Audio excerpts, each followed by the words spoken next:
Hi, this screencast is going to explain the technical design elements I used on my infographic relating rainforests and rain. First, I decided to go with a monochromatic color scheme. I chose green as a background color and used different shades of green to bring out the different elements in the infographic. I decided to use green because it represents the main colors in the rainforest, and a lot of people have green associated with the colors of the rainforest.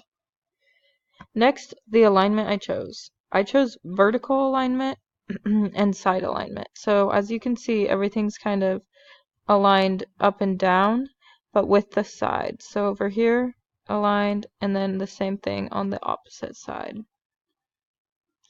Next, I decided to use a lot of different icons to create visual interest. For example, this umbrella here and these prescription drugs here.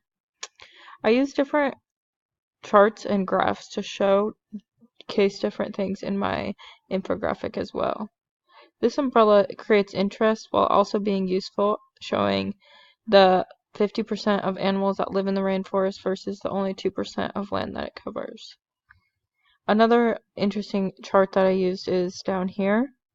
This compares average rainfall in Moscow compared to the rainforest, with this tiny raindrop being Moscow and this huge raindrop showing how much rainfall there is in the rainforest every year.